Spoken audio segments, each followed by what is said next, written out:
araw sa inyong lahat, mabuhay! Muli, ako si Mrs. A at nandito na naman ako upang ituro naman sa inyo ang nilalaman ng ikawalong module sa unang quarter ng AP10 na pinamagatang pagsasagawa ng mga hakbang ng CBD-RRM Plan. Para sa ikawalong module, ang pinakamahalagang kasanayan sa pagkatuto ay ang naisasagawa ang mga angkop na hakbang ng CBD-RRM Plan. Sa ilalim nito ay tatalakayin natin ang mga sumusunod na paksa. Una, Community-Based Disaster Risk Reduction Management Plan. Ikalawa, ang apat na yugto ng Disaster Risk Reduction Management Framework. Mula dito ay inaasahang maisasakatuparan natin ang mga sumusunod na layunin.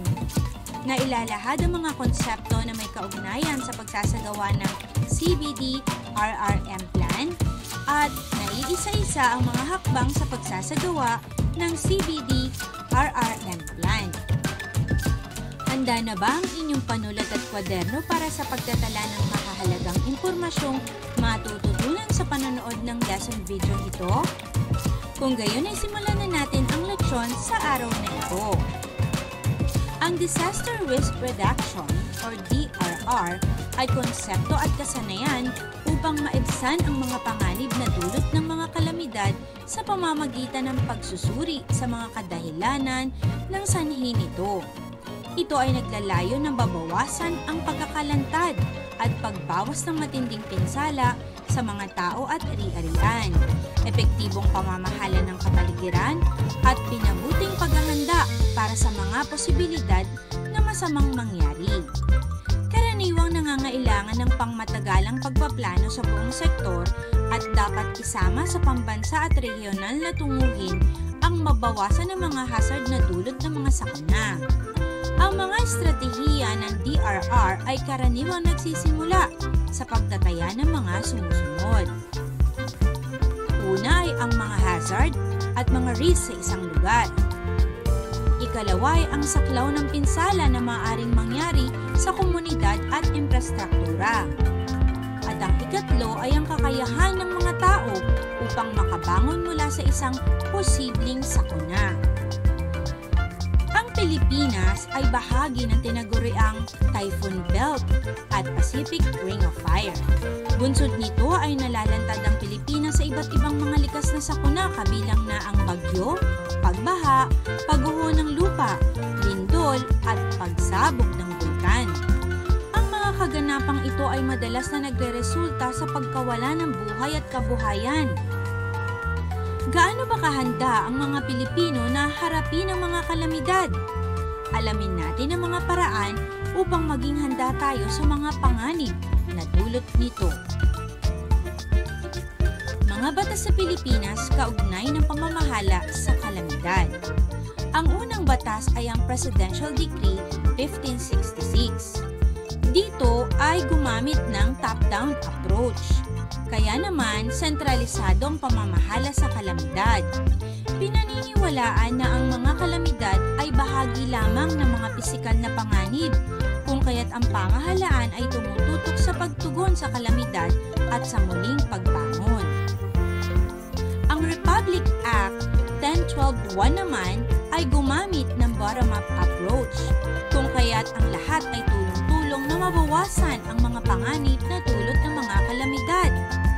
Dito ay isinaalang-alang ang kahinaan at kakayahan ng mga tao na harapin ang mga posibleng dulot ng sakuna. Kaya naman, pinagsasama-sama ang kakayahan ng tao at lipunan upang sugpuin ang mga panganib na dulot ng mga kalamidad.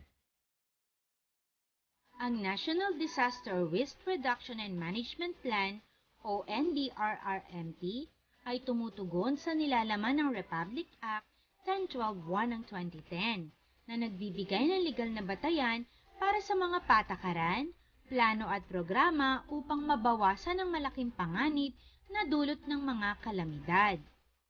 Ito ay may apat na yugto. Una ay ang Disaster Prevention and Mitigation, ikalawa ang Disaster Preparedness, ikatlo ang Disaster Response at ikaapat ang Disaster Rehabilitation and Recovery. Disaster prevention.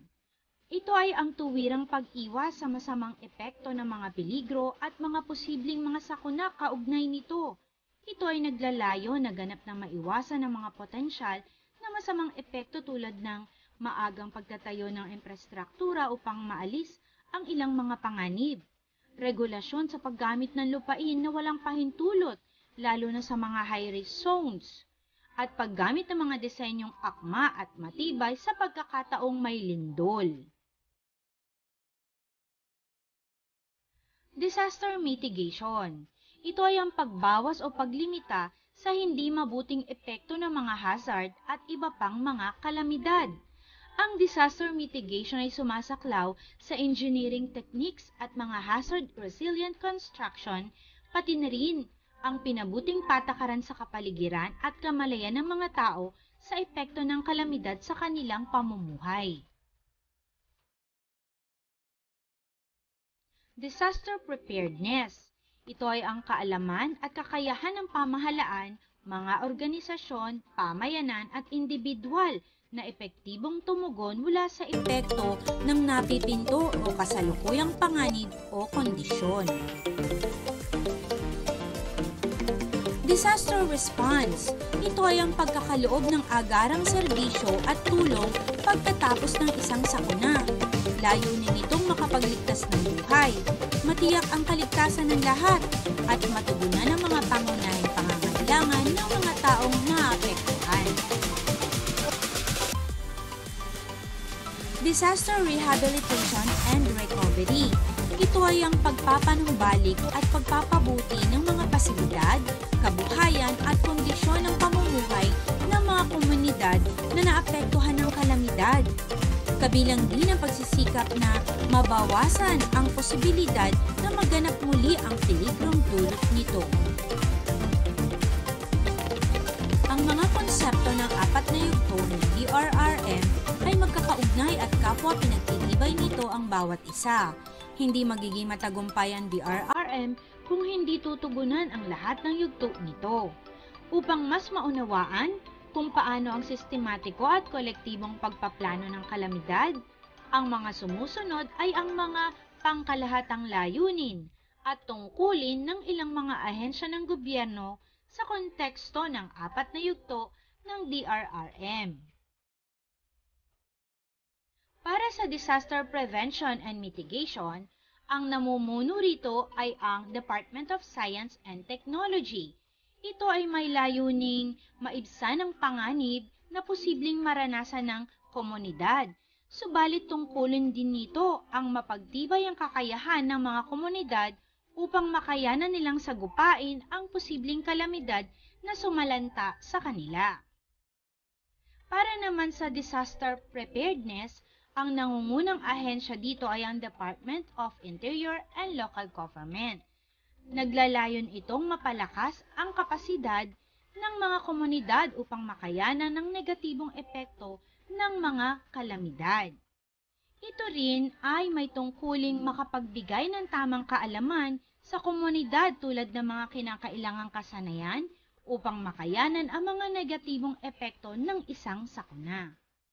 Para naman sa disaster response, ang nangungunang ahensya dito ay ang Department of Social Welfare and Development. Ito ay naglalayong matugunan ang pangunahing pangangailangan ng mga naapektuhan ng kalamidad.